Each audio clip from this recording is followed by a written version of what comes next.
Hey, this is Chugg, and in this video we're going to be looking at aim trainers and how effective they are. So this is KovaaK's aim trainer and is available on Steam for $10 and is regarded as the best available option. So, will this improve your aim? I think so, but there's also some dangers involved. So, if you were to mindlessly throw yourself at the game, I don't think you'll magically fix your aiming problems. If your focus is on the number in the corner, like here, 100%, you're prone to cheesing the game. Another example, which I'll just quickly show here, is let's imagine that I'm a player that wants to learn how to shoot better rockets. And I come in here and I try to shoot this bot. I'm trying to lead the shot and sort of hit him. And I can hit some and miss some and sometimes hit directs, which is nice. I think I've been in this for too long. Generally, I would expect a player to have a little bit more difficulty. But as you play, like 10 minutes a day, after a couple of days, you'll come to notice that these bots don't have the most complex dodging pattern. And that if you were patient and were to wait for them to, let's get a different bot, wait for them to change direction, you can more often than you should be, just hit solid rockets.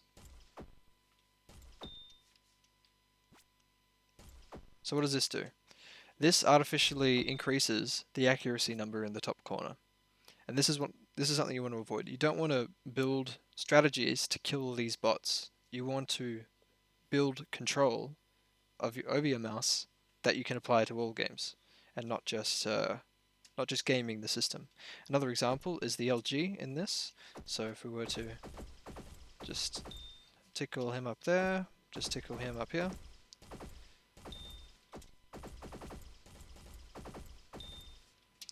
As you can see, I'm healing, after killing a couple of targets, I've got 70% LG. Like, I don't have 70% LG. That's not a thing. So what am I doing here? So, something I noticed, that when you lift up a bot, the first couple of ticks of LG drastically change the trajectory that they're flying on. And once you learn to compensate for it, it's quite easy to get higher percentages in LG accuracy. And this doesn't translate directly into Quake. So if I were to build up my LG in this game and then directly try to apply it into a match on Blood Covenant as the guy is like jumping across some chasm, I might start the LG and then react as though and then change my tracing pattern just because I've built up the muscle memory from playing these guys, and then I miss, and then I die because I got rocketed while trying to LG someone who's quite a lot stronger than me. But yeah, so you can see it. These bots aren't especially difficult to hit, and I don't think that this is an effective way to improve your skills. And the same can be said of any mode.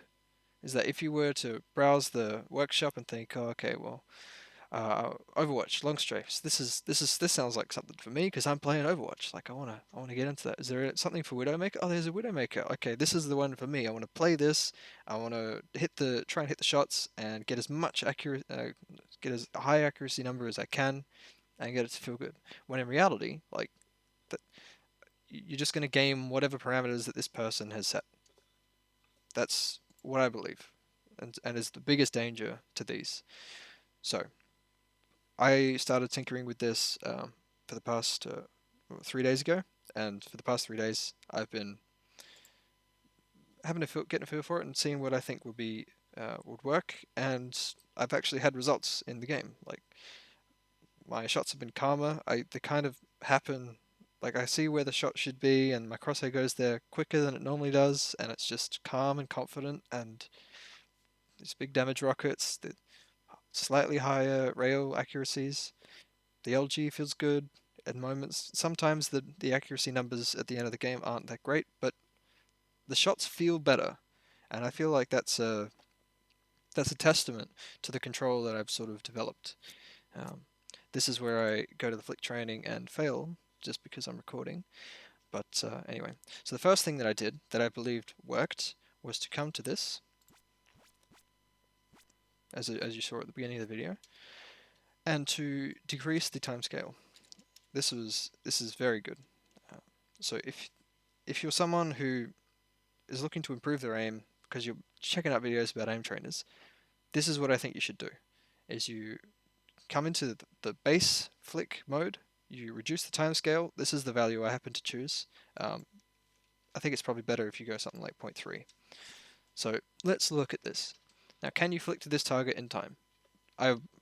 Yes, probably. This looks horribly, like, terribly easy, I should say.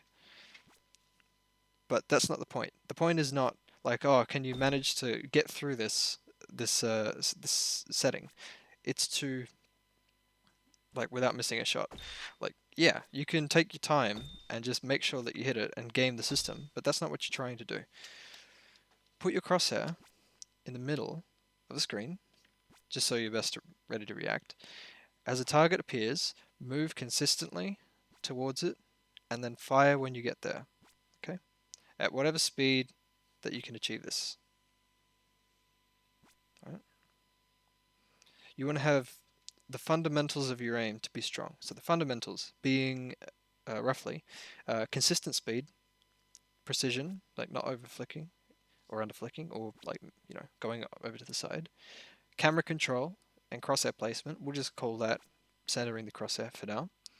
And being relaxed. That's another component. You don't want to be like death gripping as you move the try to control the mouse to the place. Like, you can still be smooth on screen, but if you're death gripping, that's going to corrupt your aim at higher speeds, I believe, at least. So I think being relaxed is an important skill, an important component of the aiming process. So these are the things that you're trying to examine and improve on. And it doesn't matter if you hit. It does. It kind of matters if you miss, but ultimately, like, it's just a learning experience. Like, this is not a shot that will cost you a massive tournament match. It doesn't matter if you miss. Like, don't get emotionally invested in getting 100% and making sure that stays there. You just want to focus on moving your mouse at a consistent speed to the right location, clicking the button when you arrive, and not like hovering or like frantically get there and like all this dashing motion, wasted movement and multiple dashes. Just wherever your crosshair is, move to the point. You can leave your crosshair where the previous target was and just do it like this. And yeah, you can say that this looks too easy, but ultimately you're trying to do this so that your hand and arm and brain understand this is how we hit shots. And then when it comes to ramping up the speed, you won't flip back to the previous method, which may be like overflicking, more panicked, more constricted, stronger grip on the mouse. You want to elevate these calmer technique, calmer control over the. You want to bring what you've practiced to a higher speed, while keeping the consistency. Okay, keeping the act. You don't have to necessarily hit 100%, but so long as you're close. So slightly over flicking. I mean, oh look, okay, 3 in a row, excellent. So if I were to leave it up, like, yeah, it appears and disappears a little bit faster, but ultimately, if I'm like flicking and clicking onto these, they'll be respawning quite quickly. So if we go to full speed, so I imagine that you looking at this for the first time would have thought, wow, this is actually really quick. Now this is where I actually take a test. I'll take 10 shots.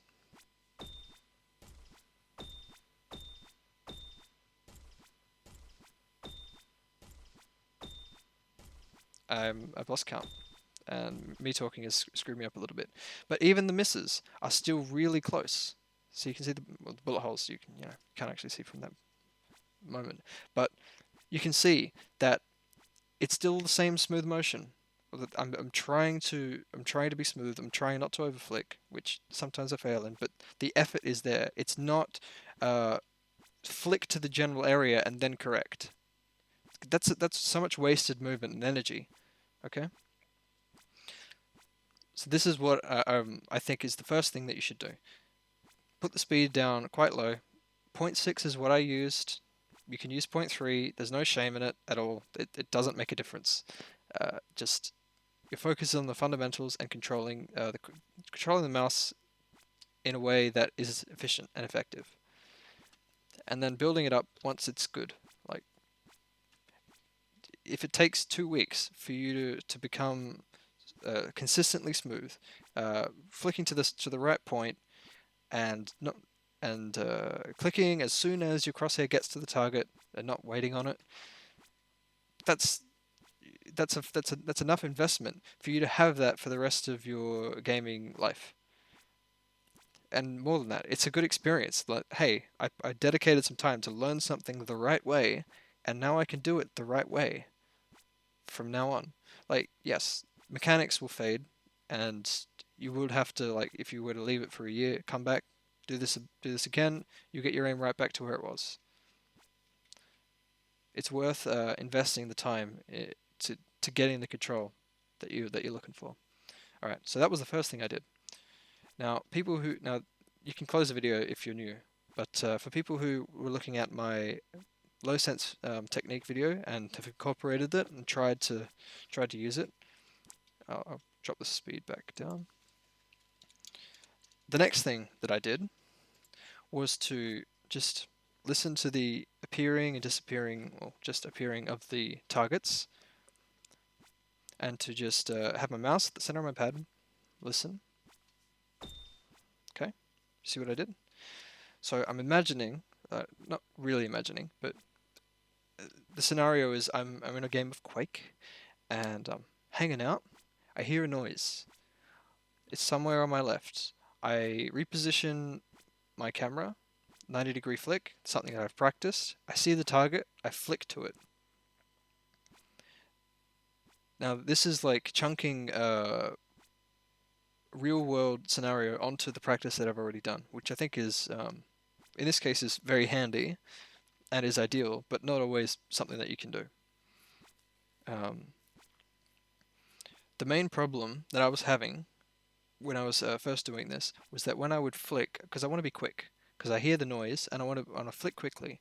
Like obviously I'm going to be flicking to different points and having to respond different amounts, but the problem that I was having was that this flick was supposed to be very quick, and so my hand was more tense than normal when it comes to aiming, and I wouldn't have a like when it came to flick to actually go to the target, that tenseness would still be there.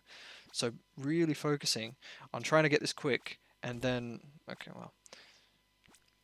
listen for it, and then so get the quick flick that has some tenseness in it, to then switching to the calm reserve flick is something that I want to build into my muscle memory, and it's something I'm doing now.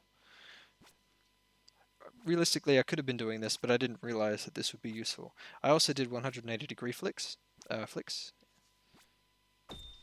that. So there I just clicked a little bit too early. There I was pretty precise, but not quite enough.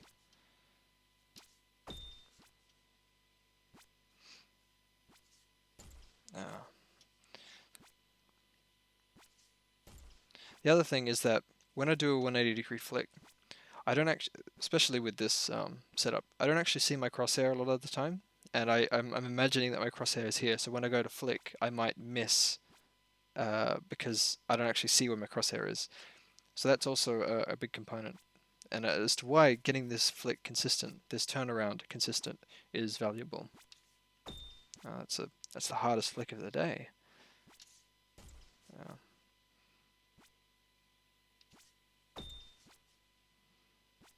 So that even though I hit, my crosshair was up here, and I happened to click early. So I made two mistakes, which happened to result in a hit. So I mean, sometimes you get fortunate.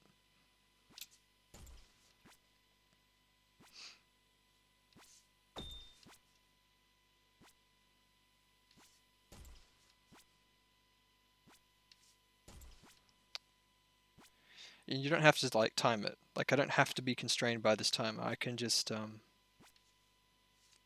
like anticipate the one appearing and then just give myself more time. Oh wow, I still missed. So yeah, seriously, I'm just gonna do this for a little bit. Close the video if you're just looking for information. Now it's the point of pride. I have to actually hit some of these shots.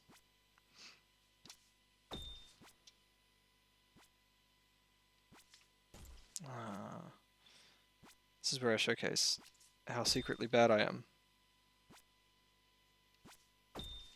Well, at least you know that this is live, and this is a real representation of what I can do. 63%, but this is the whole session, so it's not all 180-degree flicks.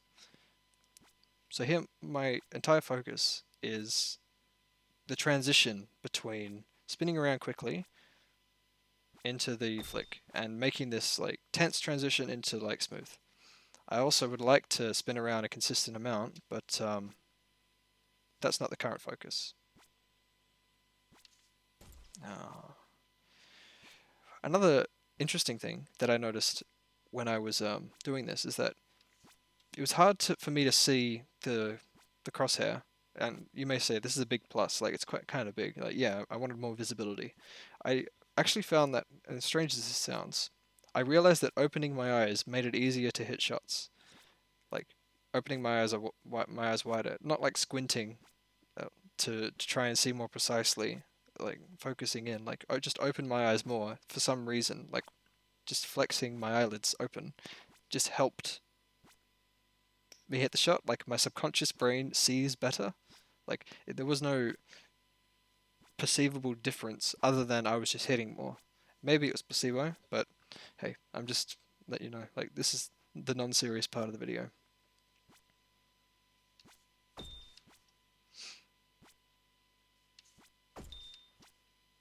If I can get a bigger flick to end on, that'd be nice. Okay, a bigger flick that I'll hit. I clicked too early. I think my crosshair was close enough. Hey, that's good enough. Oh, one more thing. So if you're playing Quake, this is another scenario. If you're playing Quake and you're sort of creeping around the corner, you may be turning.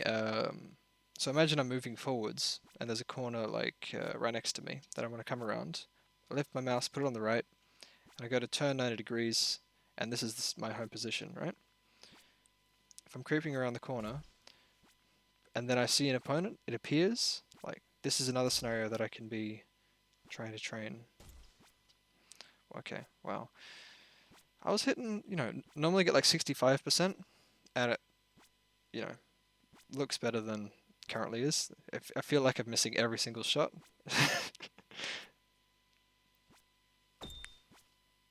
Okay, I just gotta get this smooth. That was better. Mistimed.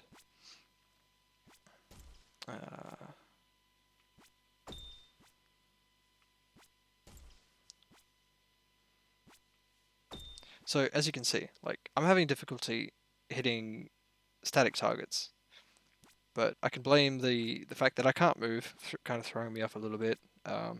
These grids sort of make it hard to see, and I can't imagine like you're on 60 FPS maybe, but it's like grainy, so your visibility is probably in the toilet as well.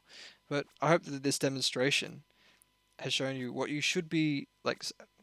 Well, maybe this gives you an idea of some other things that you can do with aim trainers, and not just, oh, let's load up the Overwatch Widowmaker mid-range sniping practice, and let's just see how high percentage I can get. Like, that's what I really want to imbue, and these are the options that I've found, and maybe there are better out there, and yeah, if there are, let me know in the comments. Alright, I hope this was helpful, and see you later.